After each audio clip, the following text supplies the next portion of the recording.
on va pouvoir aborder les archives pré-Révolution française. Mais enfin, c'est impossible de remonter. À la Révolution, tout a été brûlé et détruit. Ça, c'est une idée reçue bien ancrée. À la Révolution, des archives ont bien été détruites, mais c'était des archives en rapport avec la monarchie, la noblesse et le clergé. Donc, registre féodal, de la noblesse, monarchique, religieux, etc. Mais en ce qui concerne les naissances, mariages et décès, ça n'a pas été touché. Après, au fil du temps, des registres ont pu être dégradés ou détruits à cause d'incendies, d'inondations ou de méthodes de stockage. Par exemple, laissés dans un grenier avec des rongeurs et de l'humidité. On appelle état civil les registres de naissance, mariage et décès, raccourci NMD. Ils sont gérés par l'officier d'état civil, le maire et ses adjoints. Mais avant la Révolution, c'était des prêtres qui s'occupaient de noter les événements, et sont donc inscrits dans des registres paroissiaux. Et on appelle les événements baptême, mariage, sépulture, BMS. Donc avant la Révolution, il n'y a pas à proprement parler d'actes de naissance et de décès, mais des actes de baptême et de sépulture. Les Français de l'époque étaient pour la plupart catholiques. Vos ancêtres sont sûrement dedans. S'ils étaient protestants, certaines archives numérisent les registres protestants. Après la Révolution, les enregistrements des BMS ont continué, mais ne sont pas forcément numérisés, l'état civil étant privilégié. Ils peuvent servir de complément lorsqu'il y a des lacunes dans l'état civil. Petit cours d'histoire. L'ordonnance de Villers-Cotterêts est un texte édicté en 1539 par François Ier qui rend obligatoire l'enregistrement des baptêmes par les curés des paroisses, et les registres doivent être déposés tous les ans au greffe. Le greffe, c'est le bureau administratif d'un tribunal. C'est là où l'on gère les papiers, les dossiers, les décisions du juge, l'organisation des audiences, etc.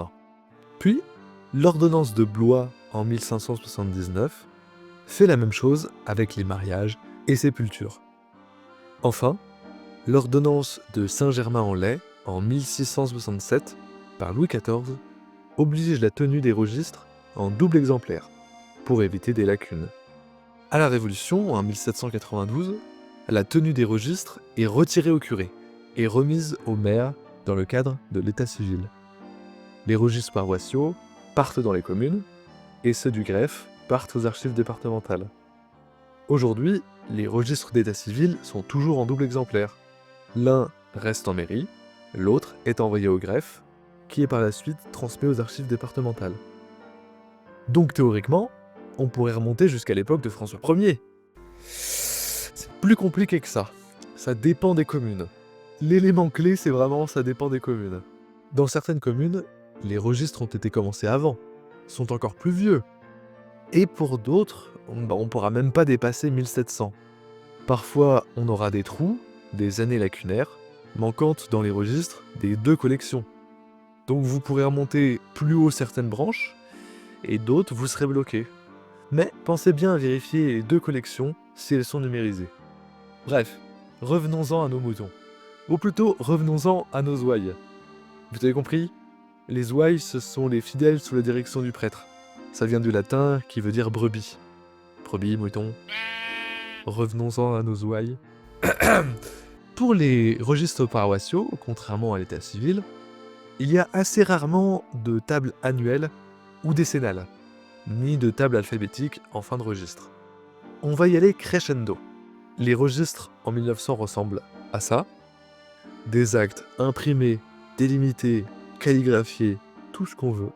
En 1800, bon, c'est pas imprimé, c'est pas forcément délimité, mais ça reste lisible.